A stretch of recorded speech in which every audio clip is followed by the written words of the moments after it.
দোরগোড়ায় 2026-এর বিধানসভা নির্বাচন। এবছর পুনরায় বর্ধমান দক্ষিণে তৃণমূল কংগ্রেসের প্রার্থী হয়েছেন খোকন দাস। ইতিমধ্যেই শুরু করেছেন প্রচারও। আর এবছর তার প্রচারের হাতিয়ার গত 5 বছরের কাজের খতিয়ান। বিধায়ক হিসেবে তিনি গত 5 বছরে পেয়েছেন 3,30,00,000 টাকা। আর এই টাকা তিনি কি কাজে খরচা করেছেন তা নিয়ে একটি বই প্রকাশ করলেন বিদায়ী বিধায়ক। বিধায়ক হিসাবে 5 বছরে আমি 3,30,00,000 টাকা পেয়েছি আমার বিধানসভায় উন্নয়ন করার জন্য। এটা প্রতিটি বিধায়কই পেয়েছে। সেই 3,30,00,000 টাকার যে কাজ আমি করেছি, আমি আমার পুরো টাকা আমি খরচ করেছি বর্ধমান শহরে বিভিন্ন কাজের জন্য। তার একটা বইও আমি তৈরি করেছি, যে বইটা আমি সাধারণ মানুষের হাতে তুলে দেবো, যে যারা জানতে পারবে যে আমি আমার বিধায়ক টাইমের আমার বিধায়কের টাকাটা আমি কোথায় কি খরচ করলাম। একসময় বর্ধমান দক্ষিণ ছিল বামফ্রন্টের অজেয় ঘাঁটি। গোটা জেলা জুড়েই 2008-এর পঞ্চায়েত নির্বাচন এবং 2009-এর লোকসভা নির্বাচনে বামেদের এই দুর্গে ফাটল দেখা দেয়। তার প্রভাব এসে পড়ে এই কেন্দ্রেও। 2011 সালের বিধানসভা ভোটে ঘটে সেই ঐতিহাসিক পালাবদল। তখন থেকেই বর্ধমান দক্ষিণ তৃণমূল কংগ্রেসের দখলে। 2021 সালের বিধানসভা নির্বাচনে এই কেন্দ্র থেকে জয়লাভ করে প্রথমবার বিধায়ক হন খোকন দাস। কেটে গেছে 5টা বছর। আবারও সামনে 2026-এর বিধানসভা নির্বাচন। এবছরও খোকন দাসের ওপরেই আস্থা রেখেছে দল।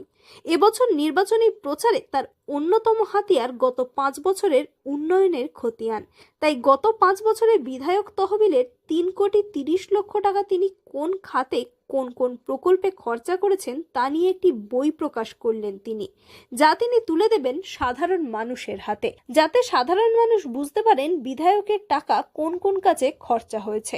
এই বইয়ের মধ্যেই রয়েছে গত 5 বছরে কোন ওয়ার্ডে কোথায় কি কাজে কত টাকা খরচা হয়েছে সেই টাকার হিসাব এবং কাজের ছবি।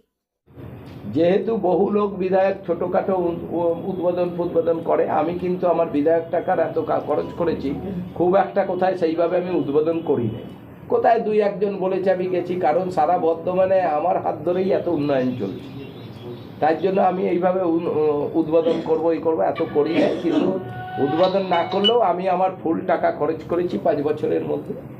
তার একটা বই আমি তৈরি করেছি, কোথায় কোন ওয়ার্ডে কোথায় কাকে কি দিয়েছি সেটা হিসাব, টাকার হিসাব এবং সেখানকার ছবি, সেখানে যে কাজ হয়েছে তার এই বইটা আজকে আপনাদের কাছে দেখালাম। আমরা বই একটা দিয়ে দিচ্ছি, আমার বই তৈরি হচ্ছে। এক সময়ের বাম দুর্গ এখন ঘাসফুল শিবিরের শক্ত ঘাঁটি। একদিকে যখন বিরোধীরা উন্নয়নের অভাব নিয়ে সরব, তখন খোদ বিধায়কের এই রিপোর্ট কার্ড বিলি সাধারণ মানুষের মনে কতটা প্রভাব ফেলবে এটাই এখন দেখার। শেষ পর্যন্ত এই কাজের খতিয়ান দেখেই বর্ধমান দক্ষিণের জনতা ফের খোকন দাসের হাতেই জয়ের চাবিকাঠি তুলে দেয় কিনা তার উত্তর মিলবে নির্বাচনী ফলাফলেই। পূর্ব বর্ধমান থেকে সায়নী সরকারের রিপোর্ট, লোকাল 18 বাংলা।